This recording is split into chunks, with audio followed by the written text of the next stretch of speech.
Hi guys, I haven't filmed a YouTube video in a very long time, and this one I'm just filming on my phone. Actually, let me see if I could change the angle here. There we go. Yeah, so, the window's open right here. I'm just in my living room. There's just been a lot of things going on. Like, I haven't been into makeup that much, and so, like, the last time I wore makeup was maybe Christmas Eve. Yeah, and I just haven't been into it. I've been doing more crafts lately, and, obviously I've been working, but, recently, actually, it hasn't even been a month ago. I think it'll be a month at the end, like on the end of this month. It will be exactly a month, I think. But we just got some bad news, so let me just kind of back up. You guys have been watching my videos from the beginning. You know that I have a dog, and he usually makes appearances in my videos. And so this was like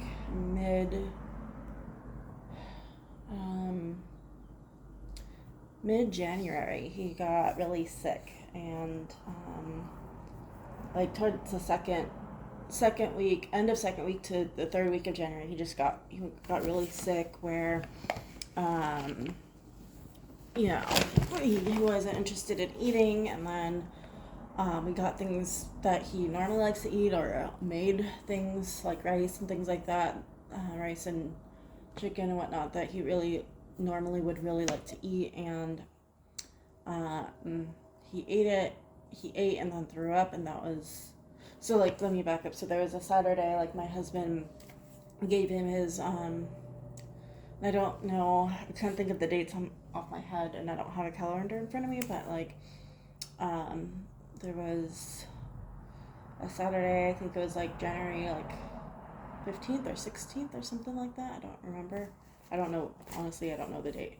But it was a Saturday, and my husband gave our dog his favorite treat in the world, which is the Purina Pro, like, dental chews or something like that. I don't know if that's the exact title, but I know Purina makes them.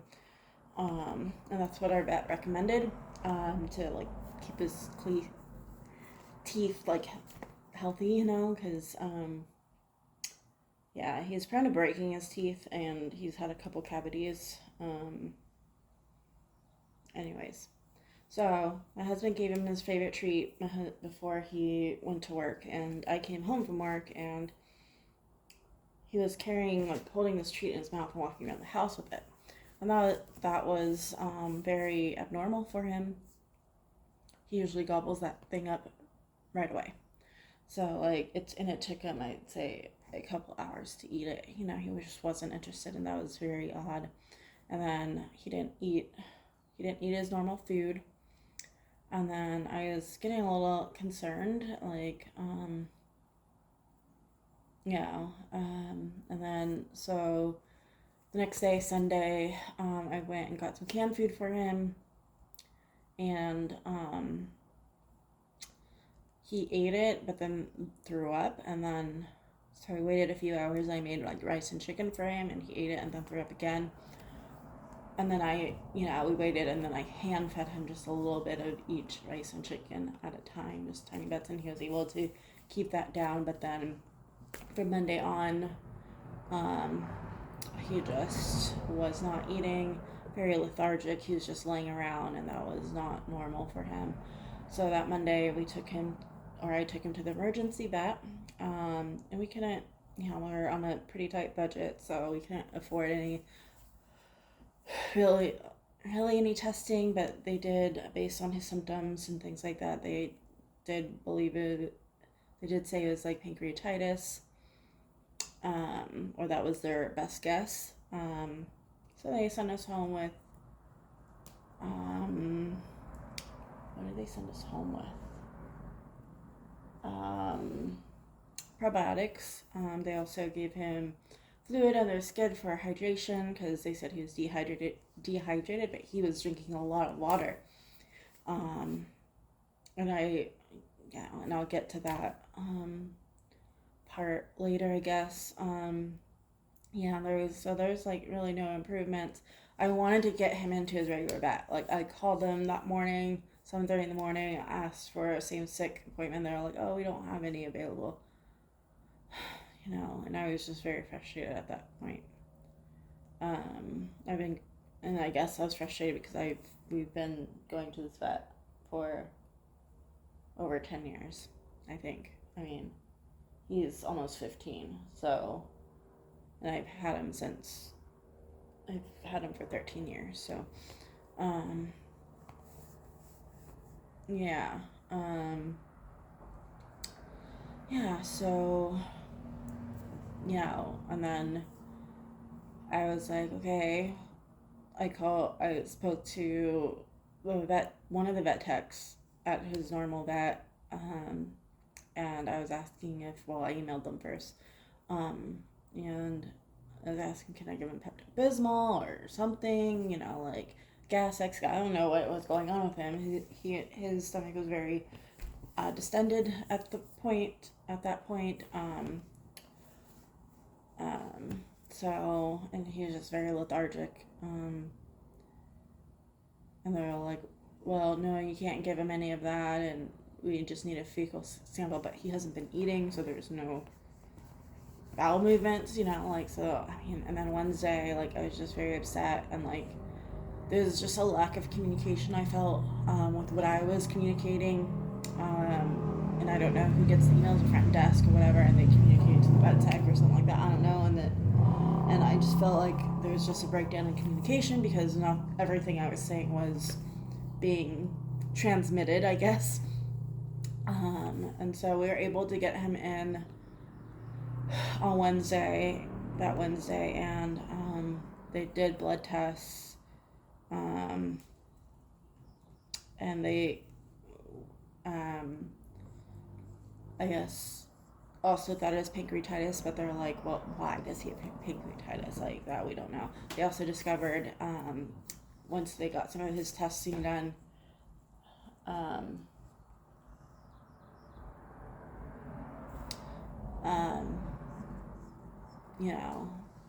after they got some of his testing done, they saw that he had some sort of infection because his white blood cells were really elevated. So that was on Thursday, and like we took him back in, and they gave him a broad spectrum antibiotic, and then see, there he is, and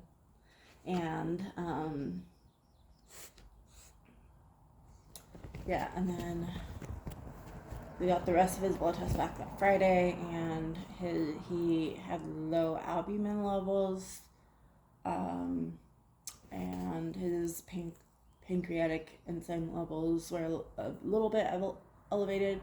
So they said he had mild pancreatitis, and then the low albumin levels meant that he had something called PLE, which means protein losing enteropathy. And I don't understand this completely, but I guess it's like when your dog eats, or even when we eat, it goes through our digestive process into the gut, and then the gut releases the protein and back into the bloodstream, and that's how we get our energy. And I guess with PLE, that doesn't happen, that release of protein, and so his gut is not releasing that protein in the bloodstream, which means like there's not protein going to all his extremities.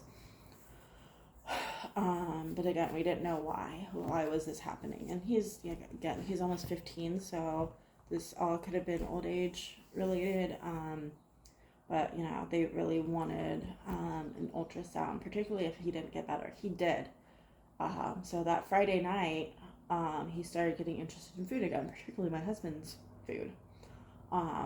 Like I made fried rice, and he was very interested in it, so like he continued on the rice and chicken diet, and then he got tired of that and liked rice and chicken and pasta so much better, so we continued on that. And then we took him for an ultrasound on January 31st, and that they found a mass on his pancreas, so their diagnosis was he has a pancreatic cancer, specifically. And pancreatic cancers are very rare in dogs, but he has a even more rare type of pancreatic cancer called glucogonoma, which I don't really understand. I know it has to do with glucon. I think that's what it's called. I mean, his glucose levels are normal, so that's what I don't understand. Yeah, and so basically we can't really afford, the only, I guess, way to treat this type of cancer is through surgery, and even surgery is not ideal, I guess, because typically they can't it's hard to remove all the cancer cells all the complete tumor on the pancreas. So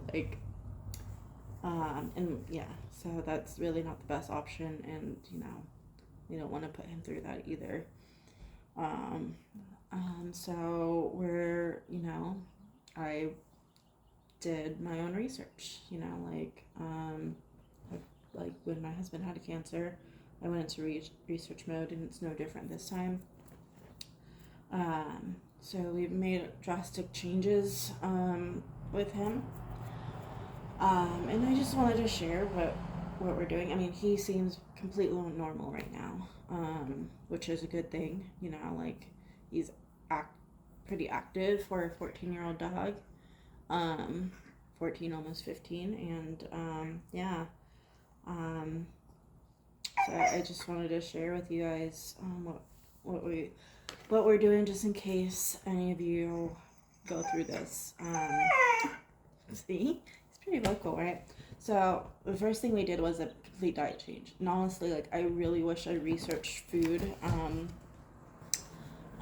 earlier in his life, but I didn't, and I feel terrible about that.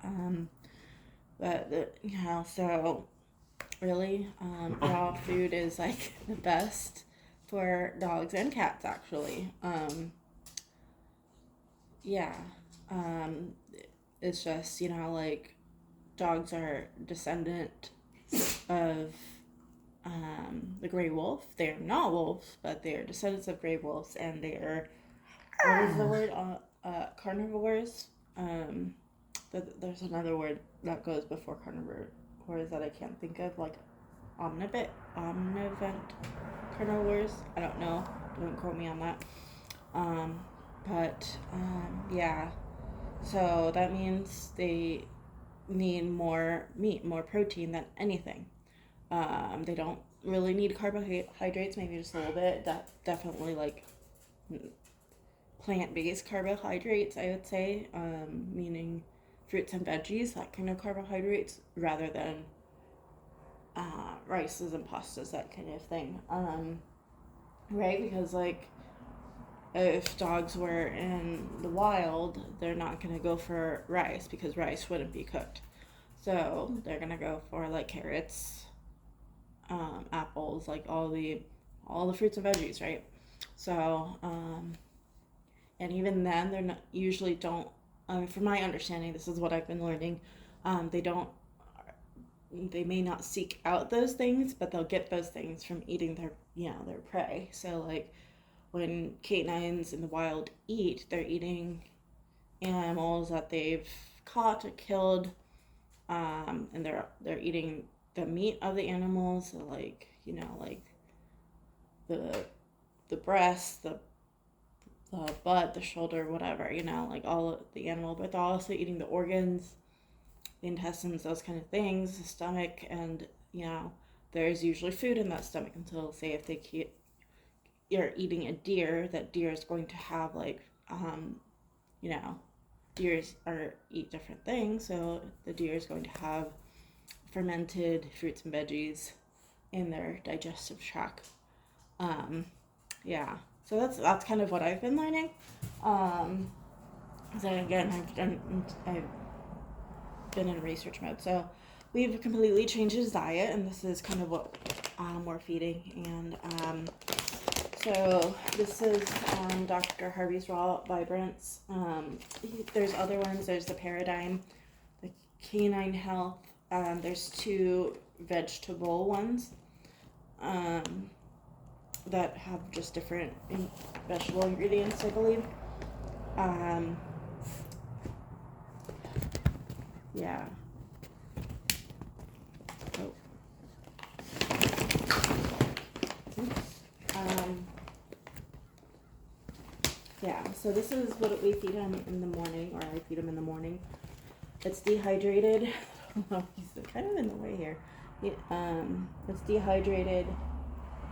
You add hot water and let it sit for 8 to 12 minutes. Then you add your choice of protein. So whether it's beef, poultry, fish, egg, etc. It can be raw or lightly cooked. And then you add your choice of oil: fish oil, coconut oil, hemp oil, borage oil, or Dr. Harvey's Health and Shine. He usually gets chicken breast that's like shredded up, ground, like grass-fed ground beef or turkey, because it's affecting, he has a pancreatic cancer, which also means he also has pancreatitis. He needs to be on a low-fat diet, so when it comes to like the beef, I boil it to get all the fat out, and then the only oil he can have is coconut oil or MCT oil. And the reason being is because those are very digestible, and they don't require the pancreas to digest them. And they also have a lot of health benefits. So like we do coconut oil, I would like to get him MCT oil. But yeah, that's down the road. He's very active right now. So that's in the morning, and to that, I add. Alright, well, let me redo the ingredients in here. So the ingredients are broccoli, green beans, squash, carrot, celery, cabbage, crushed eggshell. Yes, eggshell is actually very good for dogs.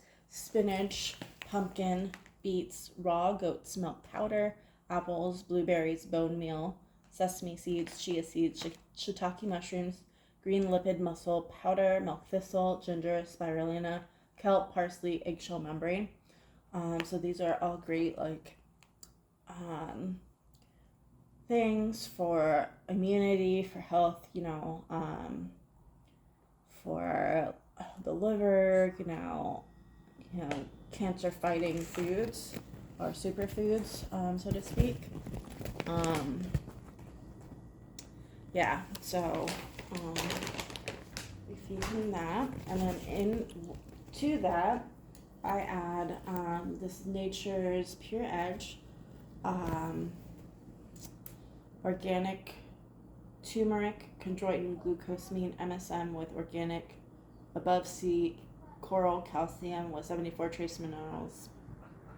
So it's a hip and joint formula with turmeric in it, and I give him half a scoop, and the scoop is tiny. So he's only getting a small amount, and that gets added to his food in the morning. I also have just started giving him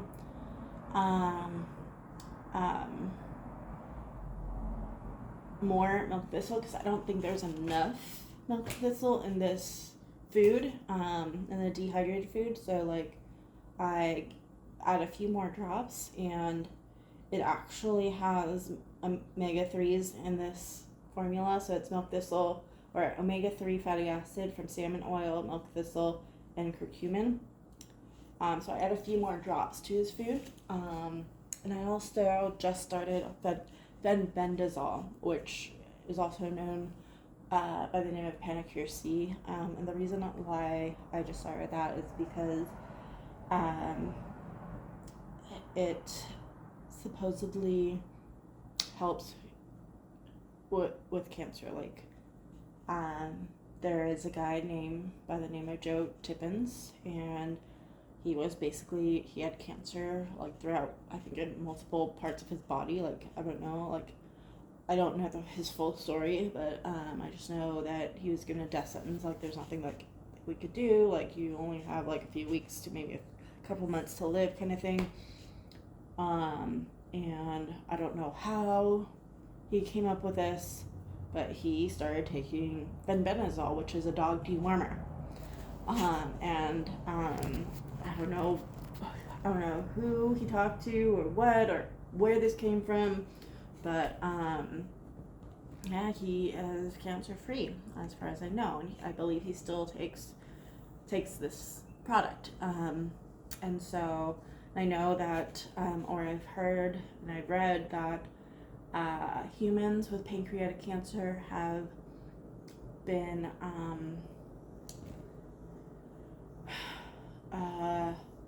having success with this product. So I just started him on it, and I waited a while to start him on this because I wanted to make sure that he was healthy enough.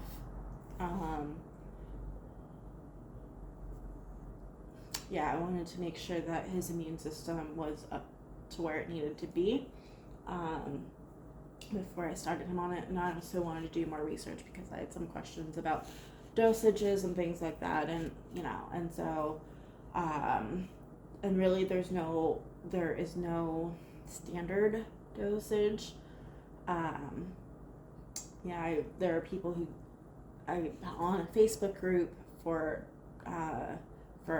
dogs and cats, or just dogs, I don't remember, but and there's people who will give this to their pets like every day. There's some people who will do 3 days on and 4 days off, or some people will do 4 days on and 3 days off, so there's no real concrete protocol for it. And Joe Tippins, he has a website, and he just changed the protocol, and his protocol went from 3 days on, 4 days off to 7 days a week. But it's not just this product, right? So there's also supplements to help it. So basically, you're attacking the cancer cells from every pathway possible, is the point of this. So I just added the fenbendazole. Today's second day, tomorrow's third, and we'll do 4 days off, so we'll just do Friday, Saturday, Sunday, like every week. And he gets a quarter of a teaspoon. Then I also give him melatonin. Melatonin is great for cell apoptosis, which is means cell suicide. So it's will cause the unhealthy cancer cells to die and create new healthy cell regeneration.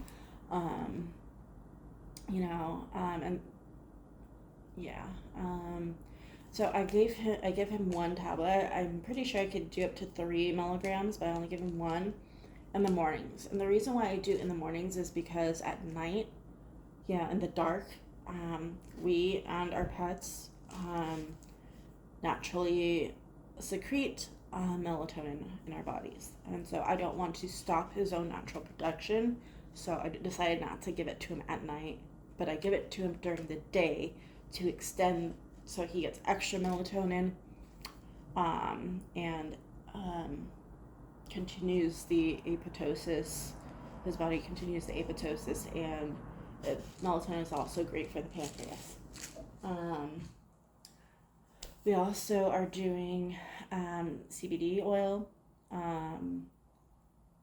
I years ago, in my teens and 20s, I took human anatomy, physiology, and I never learned about this cannabinoidal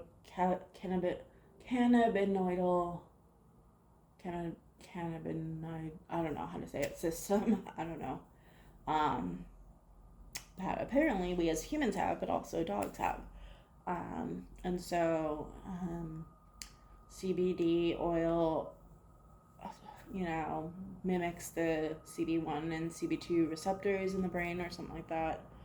And it also helps with cell apoptosis.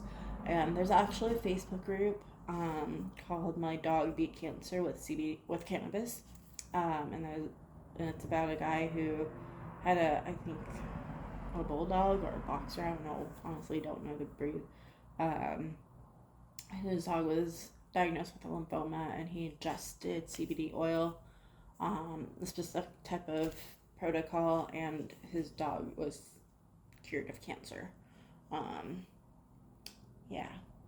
So we're doing full spectrum CBD oil that we just grabbed out, talked to our, a nearby dispensary. I'm in California, so that's legal, right? And he gets a little bit twice a day. It doesn't cause any highs or anything like that, as far as we can tell. Yeah. And then, is there anything else? No. So the only other thing is evening meals. So I don't really recommend a lot of kibble. Now that I've done a lot of research about kibble, there's maybe a couple brands of kibble that are biologically appropriate for dogs. I know Origin is one of them. Carnivore is another one. I think there's a third one, but I can't think of it. Unfortunately, he cannot have any of those because they are too high in fat for him. And most vets with dogs with issues with with pancreatitis will go for a prescription diet like Royal Canin, Purina, Pro Plan, or Hills. I don't know why they call it a prescription diet, because there's nothing in the ingredients that is a prescription. And honestly, if you look at the ingredients, they are terrible. They don't actually have real meat in them. So we found this at our local pet boutique. This is Square Pet VFS low fat formula. And we just do this because of I hate to say it, but cost. Like this bag right here, it's a 6-pound bag, and it was like over $80. Which, if we had extra like disposable income, like we totally do it for both meals, but unfortunately we don't. So just to make this bag last longer, we supplement with this. And this isn't as bad as other kibble, as it definitely is a lot better than the prescription stuff I just mentioned.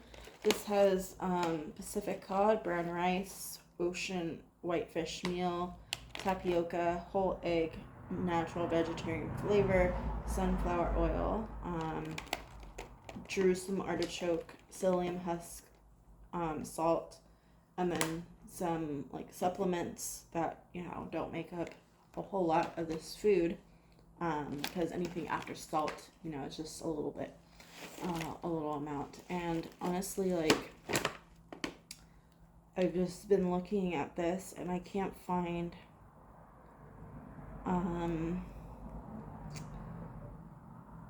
there's no, I was looking at the percentages of the label here, and I can't find anything about carbohydrates. I don't know how many carbohydrates are in here, but there's at least 25% protein. The fat in here is 6 to 8. There's 10% moisture, and then the rest is like vitamins and minerals. So like, yeah. So this is better than what most vets recommend. So that's kind of what we're doing, and he is active. He's eating, he's having regular bowel movements, he's going on walks, like, yeah, I mean, there's It's a few problems with his joints. Yeah, I mean, I think he looks great, like, to be honest. But yeah, we're um, just trying to keep him as healthy as possible so his body can fight the cancer. And hopefully, and we don't want it to get to progress. Yeah.